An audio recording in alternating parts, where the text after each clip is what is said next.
Senior ধর্মীয় ব্যক্তিত্ব একজন রাব্বি, তার সঙ্গে দাজ্জালের সাক্ষাৎ ইতিমধ্যে হয়ে গেছে। তার মানে দাজ্জাল পৃথিবীতে ইতিমধ্যে চলে আসছে।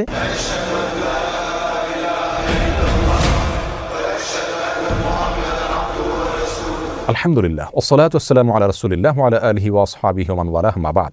সুপ্রিয় দর্শক শ্রোতা ভাই বোন, ইসরায়েলের প্রথম সারির একটি দৈনিক, একটি গণমাধ্যম ইসরায়েল টুডে, সেখানে দাজ্জালের আগমন সম্পর্কে একটা তথ্য দেওয়া হয়েছে একটি সাক্ষাৎকারে। সেই তথ্যকে কেন্দ্র করে পৃথিবীর অনেক মানুষের মধ্যে কৌতূহল তৈরি হয়েছে, আলোড়ন সৃষ্টি হয়েছে। সেই সাক্ষাৎকারটা দিয়েছেন একজন ইহুদি ধর্ম পণ্ডিত বা রাব্বি।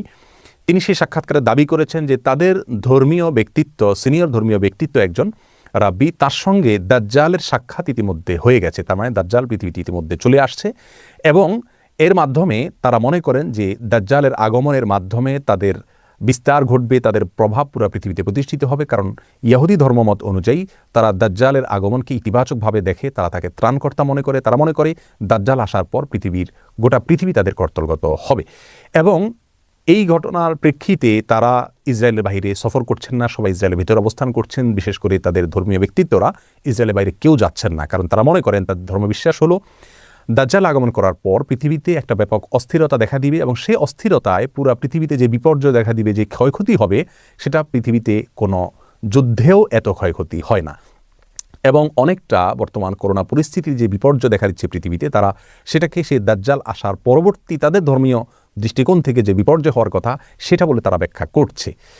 ইসলাম আসলে এ ব্যাপারে কি বলে? একজন মুসলিম হিসেবে আমাদের বিশ্বাস কি হওয়া উচিত? দাজ্জাল কি আসলে চলে এসছে, বা এই সময় দাজ্জাল চলে আসার কথা কি না? আমরা তাদের এই সাক্ষাৎকার বা তাদের সংবাদকে বা তাদের এই দাবিকে বিশ্বাস করব কিনা বা কীভাবে ব্যাখ্যা করব, এ বিষয়ে আমরা সংক্ষেপে কিছু কথা বলবো। মা তৌফিক ইল্লা বিল্লাহ। প্রিয় দর্শক, কিয়ামত নিকটবর্তী হয়ে গেছে। এ বিষয়ে রাসূল আকরাম সাল্লাল্লাহু আলাইহি ওয়াসাল্লাম অনেক আগে আমাদেরকে জানিয়েছেন। তিনি বলেছেন, বুইসতু আনা ওয়াসসাআতু কাহাতাইন, আমার এবং কিয়ামতের অবস্থান হলো দুই আঙ্গুলের মতো। অর্থাৎ আমার পরে পৃথিবীর সবচেয়ে বড় ঘটনা হলো কিয়ামত তথা পৃথিবীর বা মহাবিশ্বের ধ্বংস বা মহাপ্রলয়। তারপরে কিয়ামতের অনুষ্ঠান ঘটবে। আর কিয়ামত কবে হবে বা মহাপ্রলয় কবে হবে তার দিনক্ষণ তিনি না বললেও নবী আলাইহিস সালাম আমাদেরকে অনেকগুলো পূর্বাভাস বা আলামতের কথা বলেছেন। সেই আলামতগুলো দুই ধরনের, কিছু আছে ছোট আলামত, কিছু আছে বড় আলামত। কিয়ামতের ছোট আলামত প্রায় 100রও বেশি। সে 100 আলামতের ভিতরে সর্বশেষ আলামত যেটা বলতে পারি তা হলো ইমাম মাহদির আগমন। ইমাম মাহদির আগমন এখনও পৃথিবীতে ঘটেনি, তবে ইমাম মাহদির আবির্ভাবের পূর্ব মুহূর্তের পরিস্থিতি পৃথিবীর কেমন থাকবে সে সম্পর্কে হাদিস থেকে ধারণা পাওয়া যায়। সেটা হলো গোটা পৃথিবীতে অন্যায়, অবিচার, অত্যাচার, জুলুম এটায় পরিপূর্ণ হয়ে যাবে। আর তখনই ইমাম মাহদির আবির্ভাব হঠাৎ করে ঘটবে এবং রাতারাতি তিনি গোটা বিশ্বের সুপার পাওয়ারে পরিণত হবেন এবং গোটা বিশ্বকে উল্টা মেরুতে নিয়ে যাবেন, ইনসাফ এবং ন্যায় দিয়ে পরিপূর্ণ করবেন।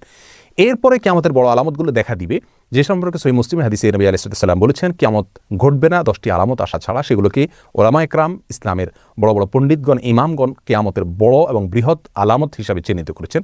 সেই আলামতগুলোর একটি হলো বড় ধোঁয়া দেখা দিবে কিয়ামতের আগে, যে ধোঁয়া পৃথিবীর ইতিহাসের বড় ঘটনা হবে এবং অনেক ব্যাপক আকারে হবে। আর দ্বিতীয়ত যে ঘটনাটি ঘটবে তা হলো দাজ্জালের আগমন ঘটবে এবং আরেকটি আলামত ঘটবে তা হলো দাব্বাতুল আরদ নামক একটা প্রাণীর অলৌকিকভাবে আবির্ভাব ঘটবে এবং সেই মানুষের সাথে কথাবার্তা বলবে। চতুর্থত হলো ঈসা আলাইহিস সালামের আগমনের ঘটনাটি ঘটবে, তিনি আসমান থেকে অবতরণ করবেন। 5 নম্বর হলো ইয়াজুজ মাজুজের আবির্ভাব ঘটবে। 6 নম্বর হলো একটি ভূমিধস বড় আকারে হবে পৃথিবীর পূর্ব প্রান্তে। 7 নম্বর হলো একটা ভূমিধস হবে মধ্য প্রান্তে পৃথিবীর বা আরব উপদ্বীপে। আর 8 নম্বর হলো পৃথিবীর পশ্চিম প্রান্তে আরেকটি বড় ভূমিধস ঘটবে। 9 নম্বর হলো সূর্য প্রথমবারের মতো পৃথিবীর ইতিহাসে পশ্চিম দিক থেকে উদিত হবে, পূর্ব দিকের বিপরীতে। আর 10 নম্বর হলো একটি আগুনের আবির্ভাব ঘটবে, যে আগুন মানুষকে ধাওয়া করতে করতে হাসরে একত্রিত করবে।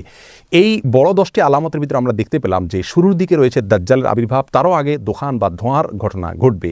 ধোঁয়ার ঘটনা এখনও ঘটেনি পৃথিবীতে, আমরা জানি।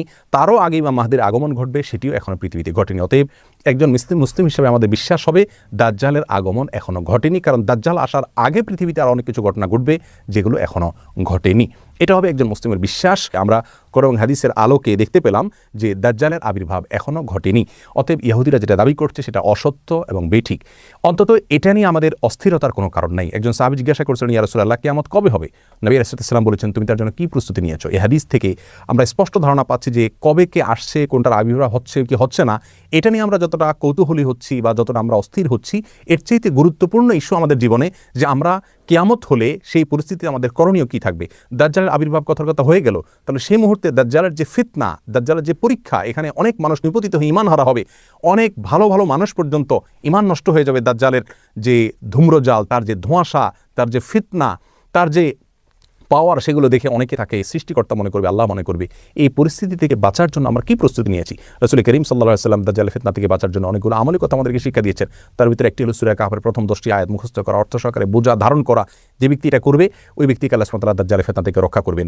আরেকটি হলো দাজ্জালের ফিতনা থেকে রক্ষার উপায় হলো দাজ্জাল সম্পর্কে নলেজ অর্জন করতে হবে। পৃথিবীর পূর্ব প্রান্ত থেকে তার আবির্ভাব ঘটবে, 40 দিন সে পৃথিবীতে অবস্থান করবে, সিরিয়াতে তাকে ঈসা আলাইহিস সালাম হত্যা করবেন। এভাবে দাজ্জাল সম্পর্কে আরও যে সমস্ত ভয়াবহ তথ্য রাসূল আকরাম সাল্লাল্লাহু আলাইহি ওয়াসাল্লাম দিয়েছেন, যে তার হাতে জান্নাত থাকবে, জাহান্নাম থাকবে, তার পাশ দিয়ে এরকম পৃথিবীর সমস্ত সুখ স্বাচ্ছন্দ্য ঘুরবে, অর্থাৎ নহর নালা সবগুলো প্রবাহিত হতে থাকবে এবং আল্লাহর নেয়ামতগুলো সব তার হাতে থাকবে। সে মানুষকে জীবিত করবে, মৃত করবে, অনেক অলৌকিক বিষয়গুলো সে দেখাতে পারবে।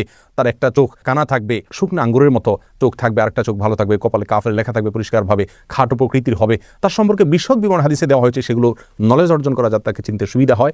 আর সবচেয়ে বড় অস্ত্র হলো আল্লাহর কাছে আশ্রয় প্রার্থনা করা। বিশেষ করে নামাজের শেষ বৈঠকে আত্তাহিয়াতুর পরে, দুরুদের পরে দোয়া মাসুরের জায়গায় একটা দোয়া রাসূল আকরাম সাল্লাল্লাহু আলাইহি ওয়াসাল্লাম শিক্ষা দিয়েছেন, আল্লাহুম্মা ইন্নী আউযু বিকা মিন আযাবি জাহান্নাম ওয়া মিন আযাবিল কবর ওয়া মিন ফিতনাতিল মাহইয়া ওয়াল মামাত ওয়া মিন শাররি ফিতনাতিল মাসীহিদ দাজ্জাল। এই দোয়ার মধ্যে দাজ্জালের ফিতনা থেকে মুক্তির জন্য আল্লাহর কাছে আশ্রয় প্রার্থনা করা হচ্ছে। আল্লাহর কাছে আশ্রয় প্রার্থনা করা হলো মুমিনের সবচেয়ে বড় অস্ত্র।